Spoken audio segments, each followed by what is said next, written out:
Assalamualaikum warahmatullahi wabarakatuh. Perkenalkan, nama saya Uzradin, NPM 23660019 dari jurusan Teknik Pertambangan kelas A, dan rekan saya Ganda Stefni dengan NPM 23660103 dari kelas C. Oke, di sini kita akan menjelaskan yang sudah dijelaskan pada minggu-minggu lalu, yaitu tentang tekstur batuan sedimen. Ini masuk di materi petrologi. Tekstur batuan sedimen itu menggambarkan sifat fisik dari sedimen, mencakup ukuran atau bentuk, distribusi, penyusunan, serta butir-butir, porositas dan permeabilitas atau batuan. Nah, kenapa dinamakan tekstur itu sangat penting?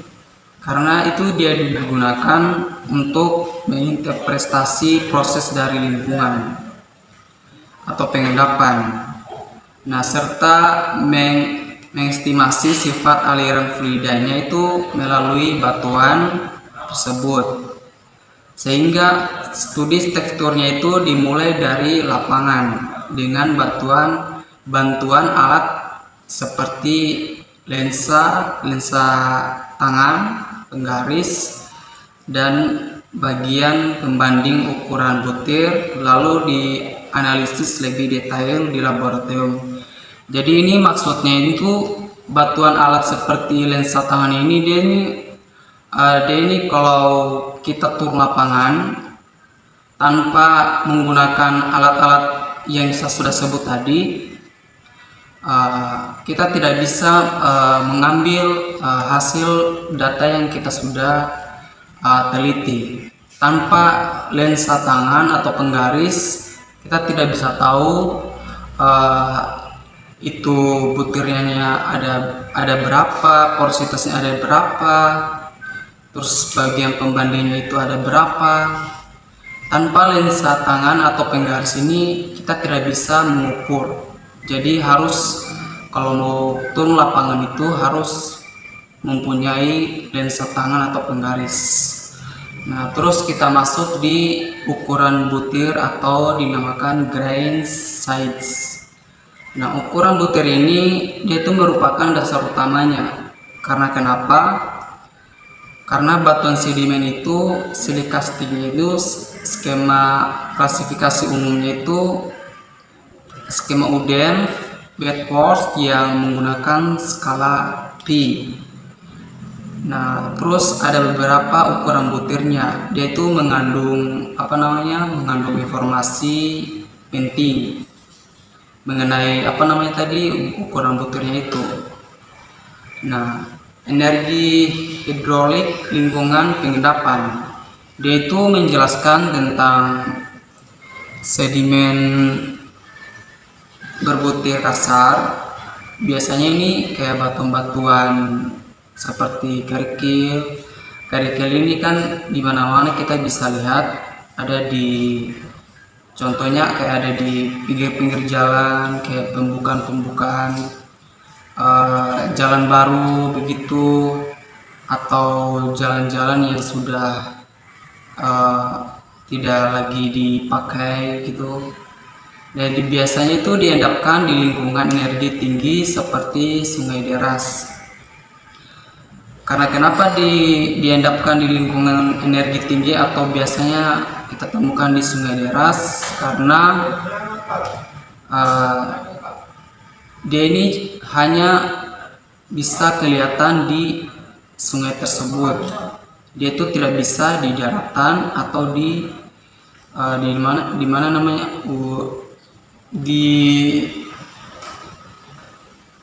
pokoknya intinya itu kita bisa lihat cuman di lingkungan tingginya itu di sungai tersebut. Nah, jadi tekstur batuan sedimen itu dia menjelaskan tentang bagaimana kita mengetahui porositasnya, bagaimana kita mengetahui butir-butirannya atau penyusunannya gitu. Terus kita bisa mengetahui sifat aliran fluidanya, dan Tadi ada beberapa poin penting kayak pembantuan-bantuan untuk turun lapangan. Tadi itu ada beberapa bahan yang harus disiapkan sebelum mengambil data yang ada di lapangan. Kayak yang pertama yang saya ulangi tadi itu ada lensa tangan, penggaris, bagian pembanding atau ukuran butir, lalu kita analisis secara detail sehingga kita mendapatkan hasil yang maksimal, sehingga bisa kita hitung data-datanya itu dengan baik. Oke, mungkin saya langsung kepada pemateri kedua, rekan saya itu saya persilakan. Selanjutnya kita masuk di sortasi atau sorting.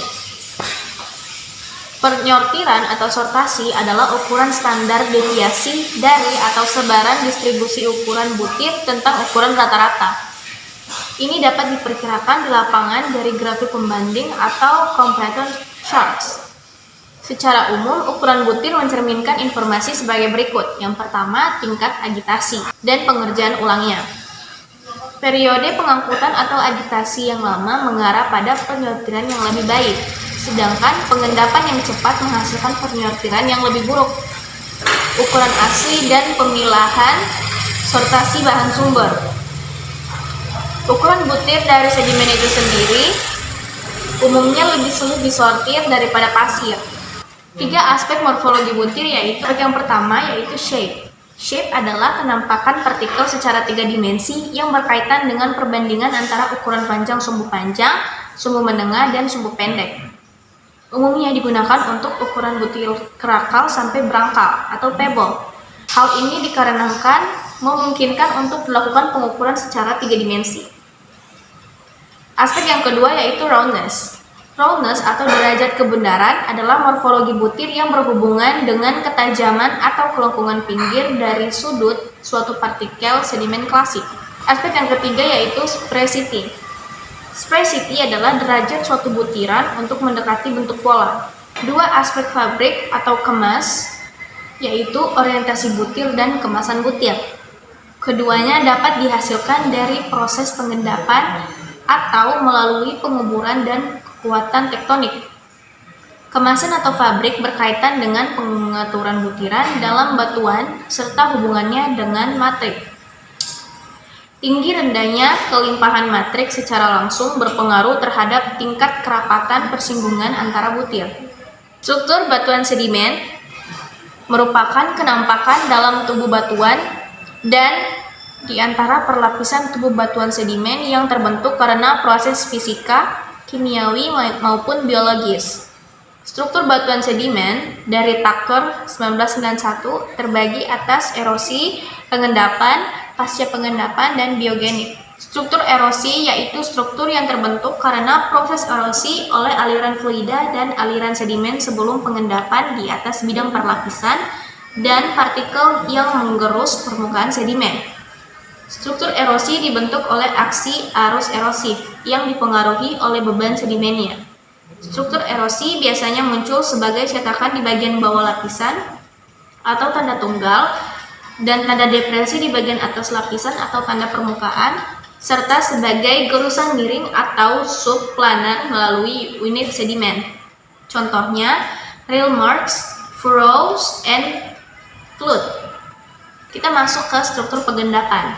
Struktur pengendapan terbentuk selama pengendapan material sedimen oleh salah satu dari sejumlah besar proses, baik subaerial maupun subaqueous. Struktur ini sering terjadi pada permukaan lapisan dan di dalam lapisan. Contoh, parallel lamination atau stratification, wavy, lenticular, and flasher lamination. Parallel lamination atau stratification terjadi di sebagian besar litologi dan sebagian besar lingkungan dan ditentukan oleh variasi ukuran butir, komposisi, dan warna. Laminasi adalah istilah yang digunakan untuk pelapisan halus kurang lebih 1 cm dan stratifikasi untuk pelapisan yang lebih kasar atau bila tidak ada ketebalan tertentu yang terserikat. Variasi ini berkaitan dengan kecepatan aliran, ukuran butir, dan jenis sedimen. Wavy, lenticular, dan flasher emanation terjadi terutama sebagai struktur perantara, yaitu sebagian paralel dan sebagian laminasi silang. Dalam sedimen kelas campuran, misalnya antar lapisan pasir dan lumpur atau facies batu kapur napal, variasi ini berhubungan terutama dengan kecepatan aliran dan ukuran butir. Struktur pasca penginapannya. Nah, di situ kan ada banyak strukturnya yang terbentuk setelah pengendapan itu. Nah, sedangkan sedimennya itu masih belum terkonsolidasi atau hanya sebagian terkonsolidasi. Dia itu melalui proses deformasi sedimen lunak atau sedimen basah. Nah, kalau tanpa deformasi atau sedimen lunaknya ini, dia tidak bisa akan bekerja secara manual ya, atau secara teratur gitu. Jadi proses-proses itu berkisar dalam skala dari perpindahan massa sedimen sekitar 500 km. Jadi atau merosot dan meluncur. Jadi kalau tidak sampai 500 km, batuan tersebut itu tidak akan merosot atau meluncur. Jadi harus sampai 500 km atau merosot dan meluncur. Hingga penyusutan kecil dari lapisan permukaan tipis dengan luas terbatas atau retakan pengeringan. Contohnya itu ada beberapa, ada slides, slope, kakotik, konvolit, bedding, wort, coast loop, styloid, sandstones, dikes, disc, pilar, sheet watering. Ada slope ini dia itu menunjukkan lipatan internal atau bisa disebut dengan berbaring dan asimetris. Dan ini dia ini kan terkait dengan dorongannya. Kalau tanpa dorongan dia tidak bisa akan berbaring atau asimetris. Nah, kita masuk struktur biogenik. Ada banyak struktur yang terbentuk dalam sedimennya itu akibat aksi tumbuhan dan hewan. Ini termasuk gangguan tidak teratur pada sedimen atau bioturbasi atau penandaan terorganisir yang terpisah atau jejak fosil atau ichnofossils, dan struktur pertumbuhan biogenik atau misalnya kita ketahui stromatolith. Beberapa tanda organik modern seperti lubang, ada jejak permukaannya, ada pada batuannya, ada serta struktur anorganiknya atau biasa seperti retakan, sinersis, struktur pelarian air atau konkresi dapat disalahartikan sebagai jejak fosil dalam beberapa kasus. Nah, struktur sedimen ini pada dasarnya termasuk struktur ada pasca pengendapan akibat adanya gangguan organisme hidup pada sedimen. Studi mengenai struktur sedimen ini ada biogenik, disebut dengan studi trace fosil atau ichnologi, termasuk komposisi batuan sedimen. Komposisi sedimen itu mengacu pada sifat komponen yang menyusun batuan sedimen. Ada secara umumnya, komposisi sedimen ini terdiri dari kerangka atau bahan partikulat yang lebih kasar, matriks atau bahan partikulat yang lebih halus, dan semen sampai termasuk mineral, autogenik individu, serta bahan pengikat yang terbentuk selama diagenesis. Hampir semua fragmen itu mineral atau batuannya. Fosil hewan atau sisa tumbuhan dapat muncul di sedimen. Kita bisa lihat di tabel 3.1 itu dia menjelaskan tentang quartz, feldspar, sama clay mineral, ada glauconite material, mica minerals, carbon minerals, evaporite mineral, heavy minerals atau non epaku, heavy minerals atau epaku bukan epaku, atau zeolites. Yang terakhir itu ada zeolites. Kita masuk di mineral quartz. Dia ini includes monostylene and polystyrene quartz. Kita masuk feldspar, ada includes ke feldspar and plagioclase feldspars. Ada clay minerals, includes calx, filites, smetites, calorit atau sitiolit.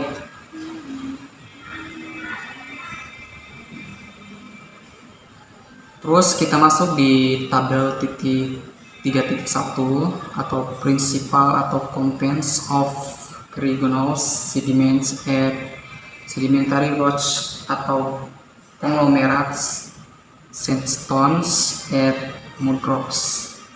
Ini sambungan dari mineral quartz tadi.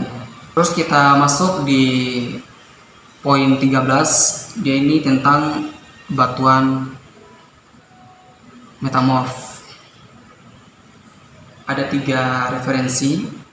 Ada Princess of Lignos at Metaprocess Petrology atau as simple as Ignos at Metaprocess Petrology, dan terakhir pengantar geologi dan geologi teknik. Kita bisa tahu apa itu metamorf.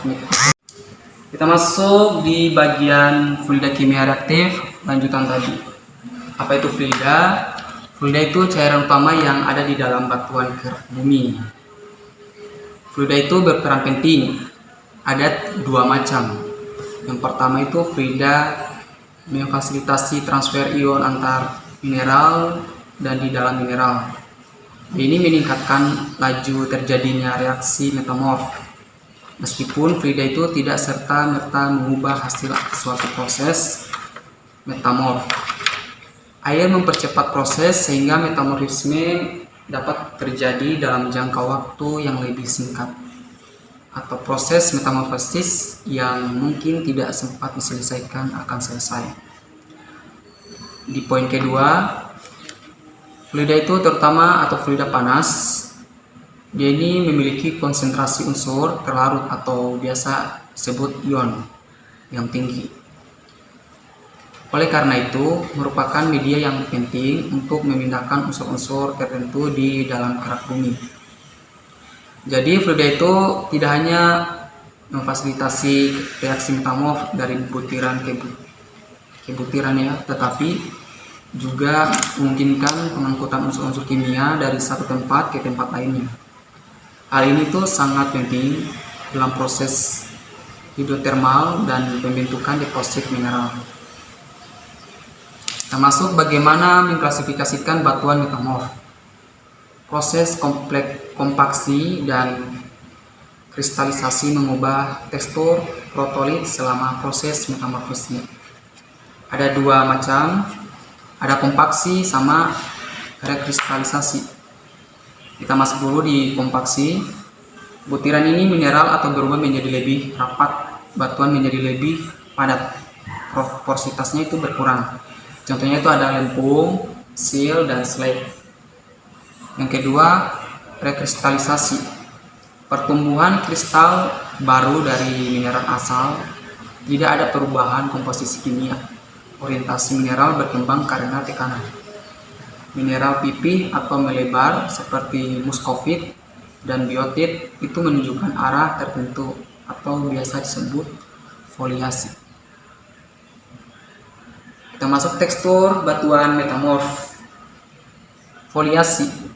Foliasi ini terlihat adanya penjajaran mineral dalam batuan. Itu terbentuk melalui ada 3 macam. Yang pertama, rotasi dari mineral pipih atau memanjang. Yang kedua, rekristalisasi mineral yang memberikan kesan arah tertentu. Dan yang kedua, perubahan bentuk butiran ekudimensional menjadi bentuk memanjang. Butiran mineral itu memipih dan menunjukkan arah yang paralel atau bands atau layers, terbentuk karena di ridge pressure. Kita masuk dulu di batuan slate. Foliasi dengan layer low surface, ada smooth layering tipis, non mineral granis visible, ada batuan sekis. Batuan sekis ini dia warna umumnya itu warna hijau. Dia itu terlihat butiran mineralnya atau terlihat zinc karena mineral mikanya. Makanya dia bentuknya itu hijau gitu. Kita masuk di gneiss, di batuan gneiss. Foliasi dengan banding butiran mineral lebih besar, penampakan mirip batuan beku. Ada may have coarse bending. Terus kita masuk batuan pilit atau is a fine granite low grades metamorphosis rocks. It is more metamorphosis than slate and tends to have atau granite or green surface. Terus kita masuk non foliatesnya rose. Ini ada beberapa macam batuan. Ada marmer sama quartzit. Nah, cuman di sini udah menjelaskan cuman batuan quartzit aja. Nah, quartzit itu terbentuk dua tipe, dia berbeda-beda, tekanan tinggi dan temperatur dari boreal atau sandstone. Ini terbentuk dari tekanan yang uniform.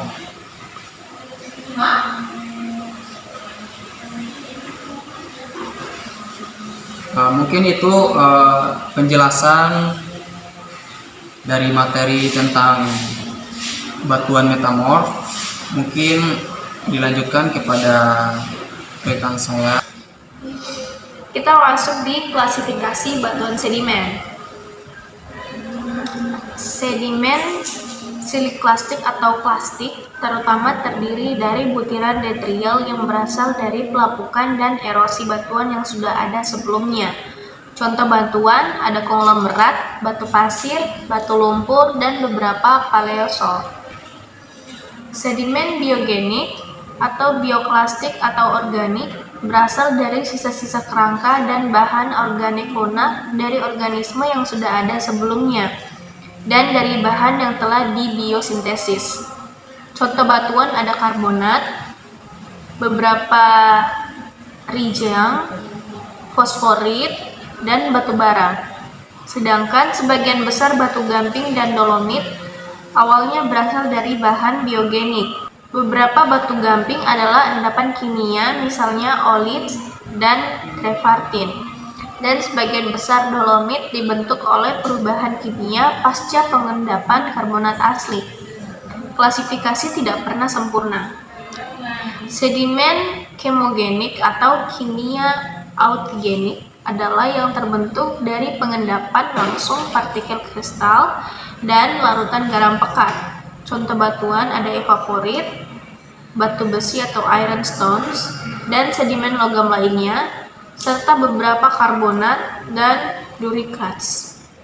Sedimen vulkaniklastik sebagian besar terdiri dari butiran plastik yang berasal dari aktivitas vulkanik kontemporer. Klasifikasi batuan umumnya dibagi lagi berdasarkan asalnya, sebagaimana tercermin dari komposisinya menjadi 4 kelompok yang didefinisikan sebagai berikut. Yang pertama ada siliklastik atau plastik. Jenis batuannya seperti konglomerat, sandstones, mudrocks, dan beberapa paleosols. Yang kedua ada bioklastik atau organik. Jenis batuannya seperti karbonat, beberapa cherts, fosforit, dan koal. Yang ketiga ada kimia atau autogenik. Jenis batuannya seperti evaporites, ironstone, dan beberapa metallifer sedimen lainnya. Yang ketiga ada vulcanogenic atau pyroclastic. Jenis batuannya seperti autoclastics, pyroclastics, hyaloclastics, sedimen klastik, konglomerat. Konglomerat adalah semua batuan sedimen yang butirannya berukuran kerikil lebih dari 2 mm. Batuan ini juga dikenal sebagai rudit. Sebenarnya konglomerat harus mengandung lebih dari 50% plastik dengan diameter lebih dari 2 mm. Kurang dari ini dan lebih tepat disebut batu pasir atau berkelikir atau batu lumpur berkelikir. Breaksea adalah konglomerat dengan batuan fragmen batuan yang meruncing. Sedimen klasik, sandstone. Sandstone atau batu pasir butirannya 0,063 sampai 2 mm yang juga dikenal sebagai arenates, webkes, dan greywacke. Batu pasir merupakan salah satu jenis sedimen yang paling umum dan dapat ditemukan di hampir semua lingkungan, mulai dari dataran aluvial paling proksimal hingga daratan cekungan laut terdalam. Batu pasir kuarsa paling khas dari lingkungannya yaitu laut dangkal berenergi sedang hingga tinggi, endapan laut dalam korelatifnya, lautan pasir gunung Eolian, dan bukit pasir di sepanjang pantai. Sedimen plastik mudrock. Mudrocks ada di mana-mana, terutama di lingkungan pengendapan energi rendah yang lebih tenang, termasuk dataran banjir aluvial-fluvial, lingkungan danau, laguna, dan muara, daerah delta intradibusteri, dan lereng prodelta. Rak luar dan semua bagian dari lereng perairan dalam hingga lingkungan cekungan dataran. Lingkungan pengendapan paling baik ditentukan dari kombinasi struktur, sedimen, fosil jejak, fosil mikro dan makro, dan fasies terkait. Sedimen non-plastik karbonat. Batuan karbonat membentuk sekitar 1/5 dari seluruh batuan sedimen dalam catatan stratigrafi.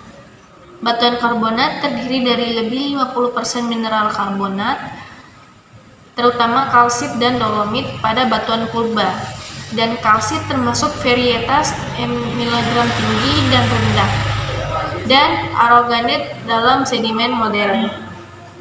Sedimen non-plastik atau chert. Chert adalah istilah umum untuk batuan sedimen yang mengandung silika berbutir halus yang berasal dari biogenik, biokimia, atau kemogenik. Chert terdiri dari silika berbutir halus dengan hanya sedikit pemotong. Sedimen non-plastik atau phosphiretes. Sedimen dan batuan sedimen sebagian besar terdiri dari bahan fosfat secara kolektif yang dikenal sebagai fosforit. Meskipun fosfor merupakan komponen penting dari semua makhluk hidup dan merupakan penyusun dominan tulang vertebrata, fosfor relatif jarang diketemukan dalam catatan sedimen. Fosfor laut terdapat di sepanjang daerah shelf terluar atau lereng atas tepian benua yang telah meningkat produktivitas organiknya. Fosfor laut sebagian besar terbentuk dalam kondisi oksigen rendah daripada kondisi anoksik penuh, terjadi dalam bentuk palet fosfat, nodul, kerak, dan lapisan tipis. Sekian dari kami materi dari petrologi pembahasan yang minggu lalu yang kita sudah jelaskan tadi. Semoga materi ini bermanfaat untuk yang nonton ataupun yang mendengarkan. Saya undur diri, sekian dan terima kasih. Saya atas nama Usradin dan rekan saya Anda Stephanie. Nanti kita jumpa lagi di lain waktu. See you, bye.